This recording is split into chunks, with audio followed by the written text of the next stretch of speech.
7 words. That was all it took to end a marriage, a life, and almost a little girl named Rosalind. Not Rosalind as in the Shakespeare character. Rosalind as in the name her mother, Haley, had chosen at 3 in the morning while eating dry cereal over a hospital bassinet, thinking, she needs something that sounds like she already survived something. And she had. She was born 6 weeks early, lungs too small, fists too tight, fighting from the very first second. By age 4 she was the kind of kid who climbed everything and apologized for nothing. She had her grandfather's stubborn jaw and her mother's dark eyes and a laugh that could clear a room of bad moods. And on a Tuesday evening in October, while her father, Nate, was in a hotel suite 2 towns over with a woman named Priya, Rosalind ate a peanut-laced granola bar at her school's fall carnival and stopped being able to breathe. Haley called him 6 times. The calls didn't even ring. They went straight to voicemail, which meant the phone wasn't on airplane mode. It meant someone had turned it completely off. The 7 words came later, when Nate finally saw the missed calls and the texts and the hospital notification flagged by the school, and he called Haley back from a gas station parking lot at 11:15 at night, already rehearsing his excuse. I left my charger at the office again. 7 words. And everything Haley had suspected for 8 months hardened into something she could no longer look away from. Haley Bowen had been married to Nate for 6 years. She was 31, a former graphic designer who'd gone part-time after Rosalind was born, and she was good at reading a room. She noticed things. She noticed when the dry cleaning had a perfume on it that wasn't hers. She noticed that Nate had started locking his phone screen again, after years of leaving it face up on the counter. She noticed that he had begun going to the gym at hours that didn't match any gym schedule she'd ever seen, and that he came home showered in a way that meant he hadn't sweated. She had filed these things away quietly, the way a person does when they don't want to know the answer yet. The night of the carnival, she stopped filing. Rosalind was in the pediatric ICU at St. Emmett's when Nate arrived. He walked in at 11:48 p.m., looking flushed, his collar slightly off, his expression organized into the right shape of panic. Haley was sitting in the corner of the room with her arms wrapped around herself, watching the small form of her daughter under a white blanket with a pulse ox clip on her finger. She had stopped crying an hour ago.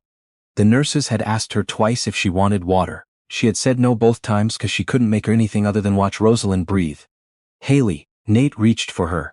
I'm so sorry, the battery she's stable, Haley said. Her voice was flat. The epi worked the second time. Her oxygen is back up, she's going to be fine. Nate exhaled. He pressed his hand over his eyes. Thank God. Haley looked at him. She looked at him the way you look at a stranger who has your husband's face.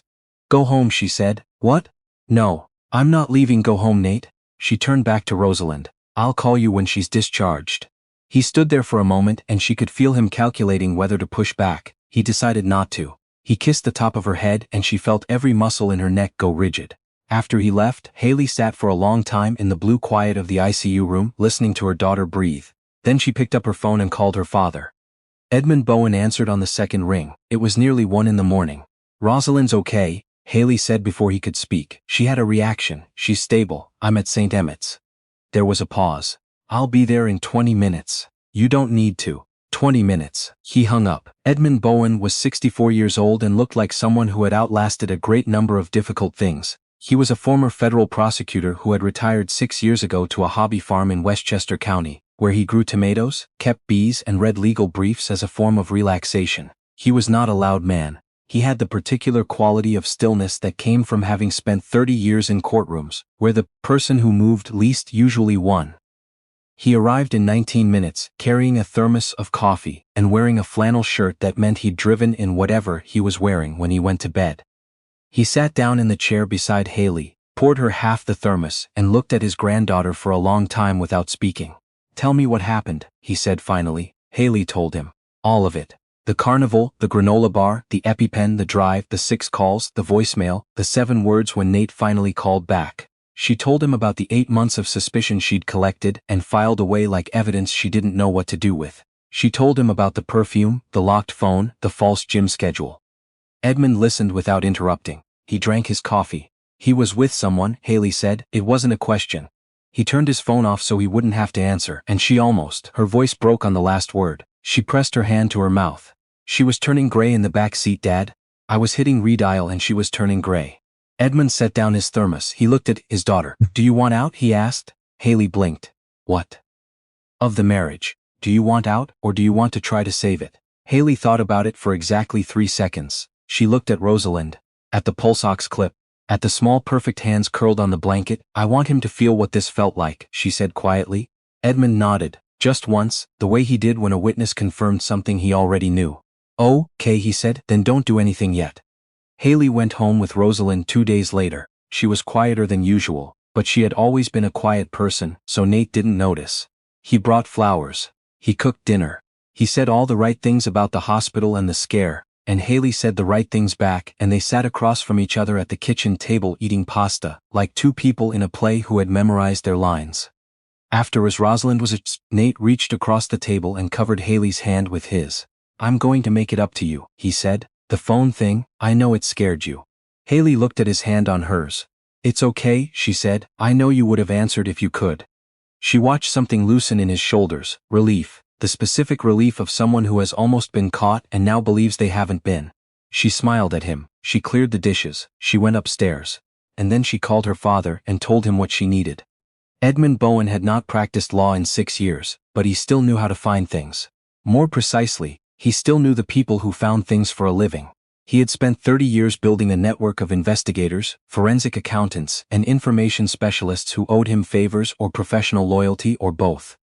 The man he called was named Porter. He'd worked with Edmund for 15 years, primarily on financial fraud cases. He was the kind of person who could reconstruct a person's last 18 months of behavior from their digital footprint and 3 physical receipts. Edmund gave Porter a name, a vehicle description, and a date. Porter came back inside 48 hours. The hotel was the Kensington Terrace in Stamford. Room 318. Check-in at 5:40 p.m. on the Tuesday of the carnival. Nate had paid with a secondary credit card that Haley didn't know existed, opened 11 months ago. The woman's name was Priya Mehta. She was 34, a sales director at a biotech company where Nate had consulted 2 years prior. She drove a silver Audi A4. Porter also found that Priya's car had been ticketed twice in the past 4 months in the parking garage beneath Nate's office building, on days when Nate had told Haley he was working late. And then Porter found something else. Nate worked as a financial advisor for a mid-sized wealth management firm called Albright Capital. He had been there 9 years. He was, by all appearances, good at his job, but buried in the client account structure was a pattern Porter recognized from 2 previous cases he'd worked. Nate had been subtly redirecting quarterly fee overages into a discretionary account that existed technically within the firm's structure but practically under his personal control. It was small enough to avoid triggering compliance thresholds. Compounded over 18 months, it amounted to just under $400,000. Edmund read the report twice. Then he poured himself a scotch, which he almost never did before 9 in the evening, and called Haley. "He's been stealing from his clients," he said. The silence on the other end lasted a long time. "How much?" Haley asked. "Enough for federal charges." Another silence. "Does he know you're looking?" she asked. "No good," Haley said. "Don't tell him yet." Edmund almost smiled. He recognized the tone. It was the tone he used himself when a case was going well, and he didn't want the other side to know it. His daughter had been paying attention all these years. The weeks that followed were a performance Haley gave every day, and she was better at it than she expected. She got up. She made Rosalind's lunch. She drove her to school. She came home and did the work she'd put off during the hospital days. She smiled at Nate over dinner. She asked him about his week. She let him believe the ground beneath him was solid. Nate, for his part, was in the phase that cheating partners enter when they think they've survived a close call. He was present, attentive. He surprised Haley with dinner reservations. He took Rosalind to her Saturday morning gymnastics without being asked. He was performing the role of good husband with the extra effort of someone who knows he's been delinquent. Haley watched it all and felt something she hadn't expected. Not rage, not grief, but a cold, focused clarity, like a room coming into exact light. She also watched for the pattern to return, and it did. 3 weeks after the hospital, Nate told her he had an evening client dinner in the city. He showed her the calendar invite on his phone, a gesture he'd started making recently as a form of preemptive evidence. She nodded. She said to have fun. She watched him leave from the upstairs window. Then she sent a text to Porter. "He's moving. Silver Range Rover, plate 4 Delta Kilo 228. Porter texted back 40 minutes later. "Kensington Terrace again, room 318. Haley put her phone down and sat very still for a moment.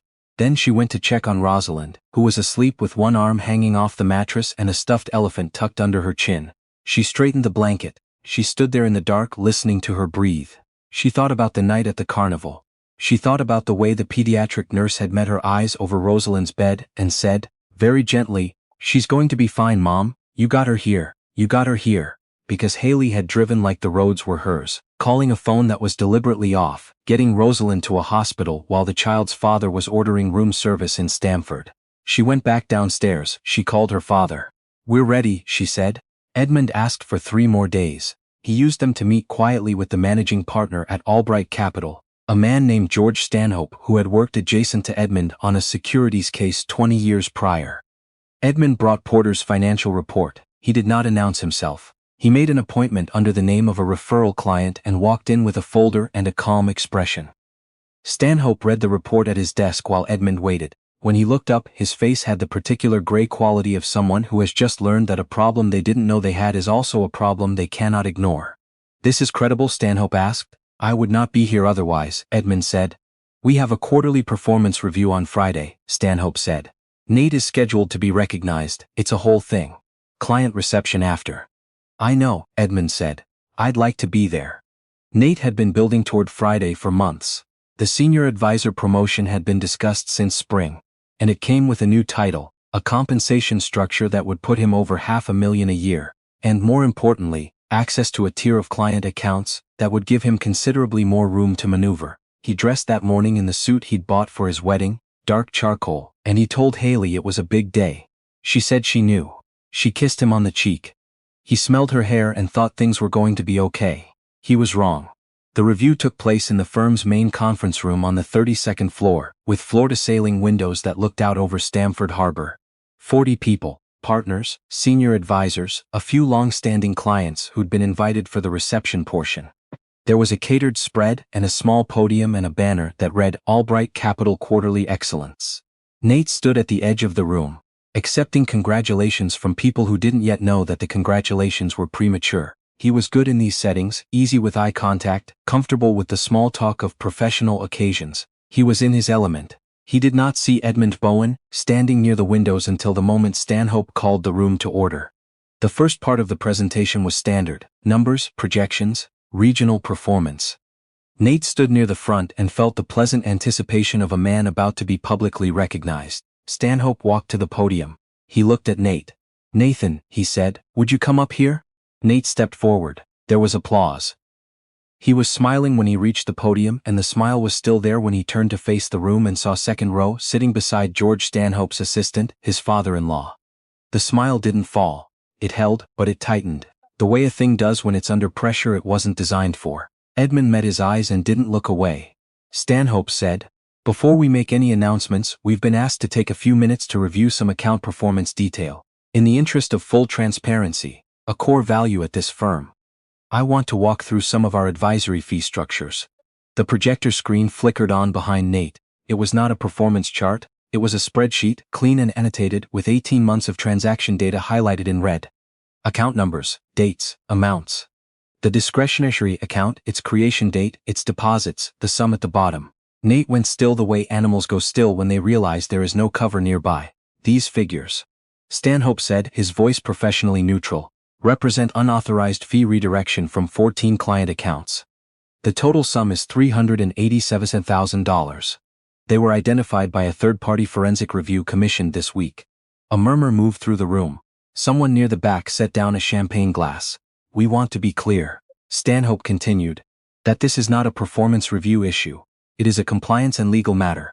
And the decision of this firm, effective immediately, is that Nathan Bowen's employment is terminated. His accounts are frozen pending investigation, and the materials before you have been submitted to FINRA and the United States Attorney's Office for the Southern District of New York." Nate turned to Stanhope. "George." His voice had dropped to something private and desperate. "This is a mistake, let me explain. Give me an hour." "I don't think that's appropriate right now," Stanhope said. From the second row, Edmund Bowen stood. He didn't walk to the podium. He didn't raise his voice, he simply stood in the way that he had always stood when he wanted a room to understand that what came next was not a question. "I'd like to add one thing," Edmund said, and the room gave him the floor the way rooms give the floor to men who clearly know how to hold it. He looked at Nate. "You remember October 14th, Edmund said. "It was not a question. My granddaughter was at St. Emmett's Hospital that night. She was 6 years old and she was in anaphylactic shock, and her mother called you 6 times while she was driving to the emergency room. He paused. You turned your phone off, not to silent, off, while a child called for you. The room was quiet in a way that felt like wait. You are not being held accountable for that tonight, Edmund said. The law doesn't touch what you did that night. But I want the people in this room to know what kind of man is being given their financial trust. I want that on the record, not the legal record, the human one. He sat back down. Nate looked around the room. At the clients, some of whom he had known for years. At the partners, who were not looking at him with the expressions he had imagined this morning. At the door, where 2 members of the firm's compliance team now stood. There was nowhere to go that wasn't watched, and the live video feed to the satellite offices was still running. Nathan, one of the compliance officers said, we need to ask you to come with us. Nate walked toward the door. He passed within 3 feet of Edmund. Edmund did not look at him. He was already looking at his phone, reading a message from Haley. Rosalind lost her first tooth today. She wants to call you after dinner. Edmund typed back. Tell her to put it under the pillow. I'll stop by tomorrow. He stood, buttoned his jacket, and left before the champagne was cleared. Priya Mehta had watched the Albright Capital story break on a financial news feed at approximately 2 in the afternoon. 11 minutes after the first anonymous tip reached a business reporter at the Connecticut Post. By 3 o'clock, Sate's name was attached to words like investigation and federal inquiry and client funds. By 4, someone had connected him to the hotel records that Porter had quietly released to the same reporter through a second anonymous channel. Priya was in a meeting when her assistant texted her the link. She excused herself, read the article in the hallway, and felt the specific nausea of someone who has been calculating risk incorrectly. She was not a bad person, exactly. She had told herself certain things. That Nate's marriage was over in all but paperwork. That the connection between them was real in a way his domestic life wasn't. That she was not the cause of anything, only the beneficiary of a situation that already existed. She had not known about the money. She genuinely had not known about that. But she had known about October 14th. She had been in that hotel room. She had heard the phone light up with the name Haley 3 times. She had been the one who said, the 3rd time, can you just deal with it later, and then watched Nate hold the power button down until the screen went dark. She had not asked why it mattered so urgently. She had not wanted to know. That night, she sat in her apartment and thought about a child she had never met going gray in the back of a car while her mother drove alone. She thought about it for a long time. Then she went to the bathroom and was sick. 3 days later, she received a letter from Edmund Bowen's attorney. It detailed, very precisely, the extent of what was known, what was documented, and what would be submitted to her employer's ethics board if she did not cooperate fully with the ongoing inquiry. It also included a single additional document. A signed statement from Porter documenting the fact that she had been present in the room when the 3rd call from Haley came in. Priya showed the letter to her own attorney. Her attorney told her what her options were. She chose the one that preserved her professional license. She testified. Nate's attorney was good. He was the kind of attorney you hire when you have options. And Nate had spent the first 2 weeks of the investigation believing that his options were better than they were. He believed this the way people believe the things they need to believe in order to keep functioning.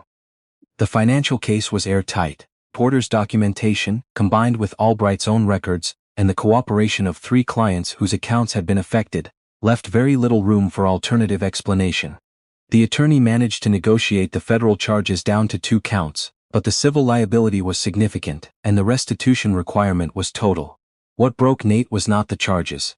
It was the custody evaluation. Haley had filed for divorce 14 days after the Albright presentation. She had also filed for emergency primary custody on the grounds that Nate's actions on October 14th demonstrated a reckless disregard for Rosalind's safety. The court appointed an evaluator.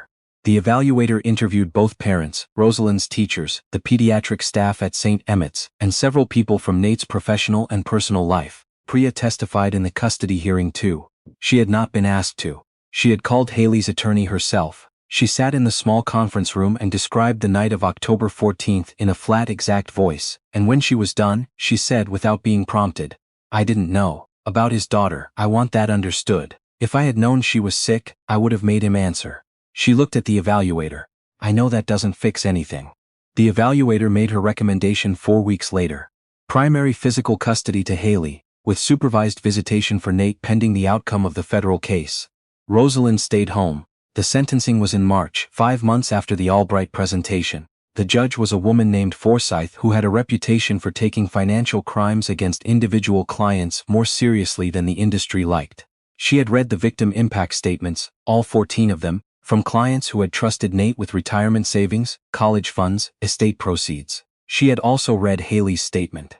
Haley had not filed one initially. Edmund had suggested she write something if she wanted to, and she had sat with it for 2 weeks before she sent it in.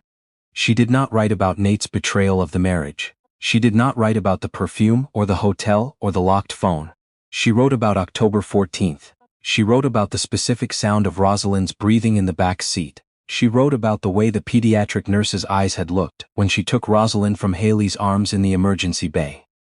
She wrote about the drive home from the hospital, 2 days later, Rosalind asleep in her car seat clutching a small stuffed elephant, and how Haley had pulled over once, on the highway shoulder, because her hands were shaking too hard to hold the wheel. She wrote, "My daughter is alive because I drove fast and stayed on the line with the hospital dispatcher and did not stop until I got her there. She is not alive because her father answered when I called. I do not include this because it is relevant to the financial charges. I include it because I was asked to describe the character of the man the court is considering. That is his character. That is what he chose and what he did not choose, on the night that mattered most." Judge Forsyth read the statement twice in the courtroom, quietly, before she looked up. "Mr. Bowen," she said, "please stand." Nate stood. "The financial crimes for which you are being sentenced today caused significant material harm to 14 people who trusted you with their livelihoods. That trust is the foundation of your profession, and you treated it as a resource to be mined for personal benefit." She took off her glasses. "The law does not allow me to sentence you for the events of October 14th, but the law does allow me to consider character in determining the severity of your sentence within the applicable guidelines, and I have considered it." She sentenced him to 7 years in federal prison, full restitution, permanent revocation of his financial advisory license. The gavel came down and the sound was flat and final, like a door shutting. 6 months later, Haley was in the kitchen on a Saturday morning making pancakes when Rosalind climbed onto the counter stool and announced that she wanted to be a veterinarian when she grew up, specifically one who worked with horses, and also could they get a dog. "We can talk about the dog," Haley said. "Grandpa says yes," Rosalind said. "Grandpa doesn't live here. He said he'd help train it." Haley turned to look at her daughter. At the gap where the first tooth had been. At the small, fierce face that had looked gray in a rearview mirror 8 months ago and was now fully, stubbornly pink and arguing for a dog. "Let me make the pancakes first," Haley said. Rosalind accepted this as a negotiating position and went back to drawing horses on a napkin. Edmund arrived an hour later with a bag of good coffee and a newspaper he wouldn't read because he'd already read it on his phone. He sat at the kitchen island and watched Haley pour batter and watched Rosalind explain the veterinary career plan to him, with the full gravity of a 7-year-old who has researched the subject for approximately 40 minutes. "She wants a dog," Haley said. "I know," Edmund said. "I already looked at rescues." Haley pointed the spatula at him. "You did not. There's a beagle mix in Yonkers, Dad. She has a very good temperament." "The dog or Rosalind?" Edmund smiled. It was not a common expression on his face, and it changed everything about it. Rosalind climbed off her stool and crawled into Edmund's lap, settling in with the ease of someone who knows exactly where she belongs. Edmund put his arm around her and looked at the horse drawings. He pointed to one. "What's this one's name, Captain?" Rosalind said with authority. "Good name." Haley set a plate of pancakes on the counter and stood there for a moment, looking at the two of them. Her father and her daughter. The man who had spent his career making sure that the truth landed where it was supposed to. And the small person he had sat beside at 1 in the morning in a hospital room and decided, without a word spoken, that he would not let the world treat carelessly. Outside, the October sky was the particular clear blue that comes after a long gray stretch. The kind of blue that doesn't apologize for how good it is. "Eat before they get cold," Haley said. Rosalind was already reaching for the syrup. Haley watched her and breathed. "The way you breathe when you have been holding your breath for a long time and finally, you can stop."